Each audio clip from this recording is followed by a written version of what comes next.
Ne gelir? Belki güzel sahilleri, belki son yıllardaki siyasi olaylar. Ama size desem ki Kırım tam 300 yıl boyunca Osmanlı İmparatorluğu'nun nasıl desem en dinamik, en özel parçalarından biriydi. Ve bu bildiğimiz klasik fetih hikayelerinden çok farklı. İçinde kültür var, siyaset var, yepyeni bir kimliğin doğuşu var. Gerçekten büyüleyici, biraz da unutulmuş bir hikaye bu. Gelin şimdi bu tarihin kapısını birlikte aralayalım.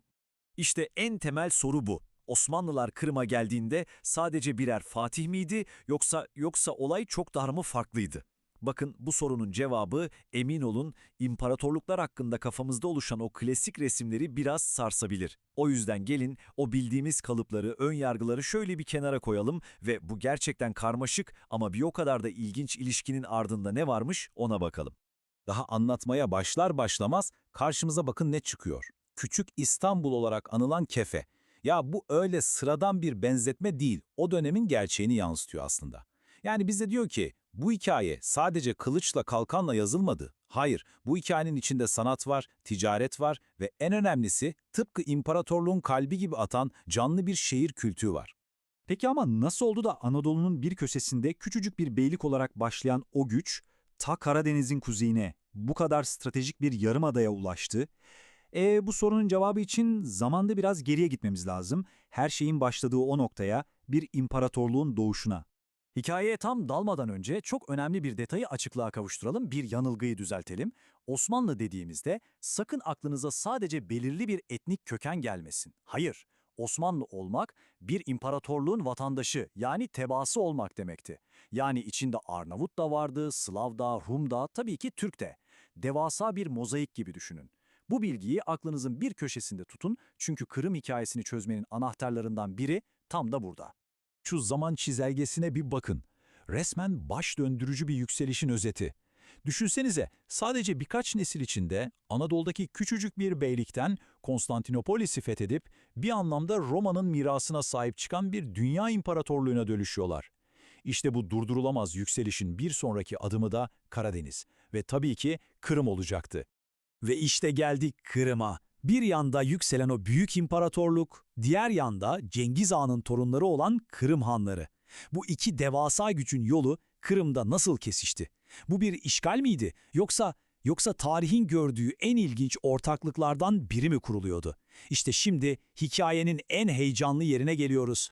Şimdi bakın, genel kanı yani efsane Osmanlıların Kırım'ı tamamen işgal edip topraklarına kattığı yönünde. Ama gerçek çok daha ilginç ve şaşırtıcı. Bu tam anlamıyla bir fetih değil, neredeyse bir ortaklık gibi. Kırım Hanlığı topraklarının çok büyük bir bölümünde egemenliğini korumaya devam etti. İç işlerinde serbestti, vergilerini kendisi topluyordu. Yani bu imparatorluk tarihinde pek de benzeri olmayan çok hassas bir siyasi denge üzerine kurulmuş bir ilişkiydi. Bu düzenlemenin ne kadar özel olduğunu anlamak için şu detaya özellikle dikkat etmenizi istiyorum. Kırım Hanları basit birer bağlı hükümdar yani vasal değildi. Hem güçlerini korudular hem de Cengiz Han soyundan gelmenin o müthiş prestijini. Hatta öyle bir durum vardı ki eğer olur da Osmanlı Hanedanı'nın soyu bir gün tükenirse imparatorluk tahtının yasal varisleri Kırım Hanlarıydı. Düşünebiliyor musunuz? Bu gerçekten inanılmaz bir statü. Tabii bu siyasi ortaklık sadece savaş meydanlarında kalmadı.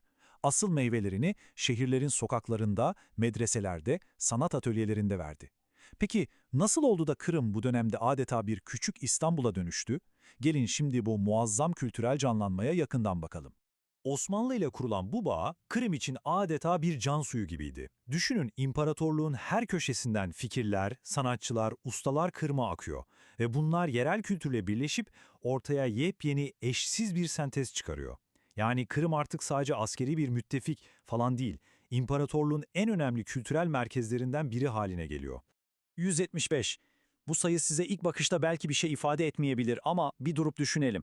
Bu, o 300 yıllık dönemde Kırım'da yaşadığı ve eser verdiği bilinen kayıtlara geçmiş yazar sayısı. Yani şairler, tarihçiler, bilim insanları. Bu rakam tek başına bile bize Kırım'ın sadece bir kale, bir askeri müs olmadığını, aksine fikirlerin, kelimelerin yeşerdiği ne kadar canlı bir entelektüel merkez olduğunu gösteriyor. Yani resmen bir altın çağ yaşanıyor. Düşünün, Mimar Sinan gibi bir deha gelip Kırım'a imzasını atıyor, camiler yapıyor Medreselerde felsefe, astronomi tartışılıyor, ticaret yolları sayesinde tüm Doğu Akdeniz'le bağlantı kuruluyor ve manevi hayat, yani sufi akımlar sanatı inanılmaz derecede besliyor. Kırım kelimenin tam anlamıyla parlıyor. Şimdi Kırım'daki bu zengin ve gerçekten karmaşık yapıyı gördük. Gelin şimdi de bu vesileyle Osmanlı İmparatorluğu hakkında kafamızda yer etmiş bazı genel efsanelere de bir göz atalım. Bakalım gerçekler o bildiğimiz hikayelerle ne kadar örtüşüyor. İşte en yaygın efsanelerden biri Osmanlılar dini zulüm üzerine kurulu hoşgörüsüz bir imparatorluktu. Kılıç zoruyla herkesi Müslüman yapmaya çalışırlardı. Peki bu resim ne kadar doğru? Gerçekten de böyle miydi? Yani minarelerin gölgesinde yüzyıllar boyunca kiliseler, sinagoglar nasıl ayakta kalabildi? Gelin bu efsanenin de biraz derinine inelim. Gerçek, tahmin edebileceğiniz gibi öyle siyah beyaz değil, çok daha karmaşık. Tabii ki bugünün modern demokrasi ve hoşgörü anlayışıyla karşılaştıramayız ama ortada sistematik bir herkesi yok edelim politikası da yoktu. Eğer öyle bir şey olsaydı, çok basit bir mantıkla bugün Balkanlardaki Hristiyan milletlerin hiçbiri var olmazdı, değil mi? Sistem, kendi kuralları çerçevesinde farklı dinlerin bir arada yaşamasına izin veren bir yapı kurmuştu. Gelelim bir diğer meşhur efsaneye, Osmanlı ordusu. Kafamızda canlanan resim genelde ne? Tamamı etnik Kürtlerden oluşan bir ordu. Peki ya size imparatorluğun en elit, en vurucu gücünün, yani padişahın gözbebeği olan birliklerin aslında büyük oranda Türk kökenli olmadığını söylesem ne dersiniz? İşte bu grafik tam bir ezber bozan.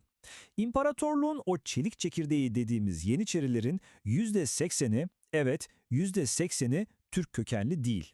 Balkanlardan, Kafkaslardan devşirme sistemiyle yani küçük yaşta alınıp özel olarak yetiştirilmiş askerlerdi. Bu tek başına bile imparatorluğun farklı unsurları nasıl kendi sistemine dahil edip kullandığının en net kanıtı. Peki bu nasıl oluyordu? Çok basit. Çünkü sistem etnik kökene değil, liyakate ve padişaha olan sadakate bakıyordu. Yani yetenekliysen, sadıksan bir Arnavut, Slav ya da Gürcü olman fark etmezdi. İmparatorluğun en tepesine yani sadrazamlığa kadar yükselebilirdin. Nereden geldiğinin bir önemi yoktu. Kime hizmet ettiğin önemliydi. Bütün bu anlattığımız siyasi, kültürel, askeri etkileşimler sonunda Kırım topraklarında çok kalıcı, çok derin bir iz bıraktı. Yeni bir kimlik doğdu. Evet, bugün bildiğimiz modern Kırım Tatar halkının temelleri işte tam da bu dönemde atıldı. Bu yeni kimliğin nasıl ortaya çıktığını daha iyi anlamak için gelin o dönemin canlı bir tanığına kulak verelim. 17. yüzyılın o meşhur gezgini Evliya Çelebi'nin gözünden bakalım Kırım'a. Onun yazdıkları bölgenin o zamanki inanılmaz etnik ve kültürel çeşitliliğini adeta gözümüzün önüne seriyor. Kırım o dönemde tam anlamıyla bir erime potası gibiydi. Düşünün, imparatorluğun her yerinden askerler, tüccarlar, din adamları geliyor. Onlar yerli halklarla, yani Tatarlarla, Nogaylarla, hatta çok daha eski zamanlardan kalma Gotların, Cenevizlilerin torunlarıyla bir araya geliyor. Yüzyıllar içinde bu insanlar birbirleriyle evleniyor, karışıyor ve sonunda hepsinden bir parça taşıyan yepyeni, çok zengin bir kimlik ortaya çıkıyor. Ama tabii her hikayenin bir sonu var. Peki Kırım'daki bu 300 yıllık eşsiz dönem, bu altın çağ nasıl bitti? Neden bitti? Gelin şimdi de hikayemizin bu son bölümüne bakalım. 300 yıl. Dile kolay geliyor ama bir düşünün, bu süre Amerika Birleşik Devletleri'nin kuruluşundan bugüne kadar geçen zamandan daha uzun. Nesiller boyunca devam eden bu kadar derin bir etkileşim doğal olarak Kırım'ın kültürel DNA'sına silinmeyecek şekilde işlendi. Ve sonunda aklımızda şu soru kalıyor. Kırım tarihini sadece bir hakimiyet, bir fetih hikayesi olarak değil de böyle bir etkileşim, bir kaynaşma dönemi olarak bilmek, bugün Kırım'a bakışımızı nasıl değiştirir? Bu üzerine düşünmeye değer. Çünkü unutmayalım ki bugünü doğru anlamanın yolu çoğu zaman geçmişin o pek de bilinmeyen, gizli kalmış sayfalarını aralamaktan geçiyor.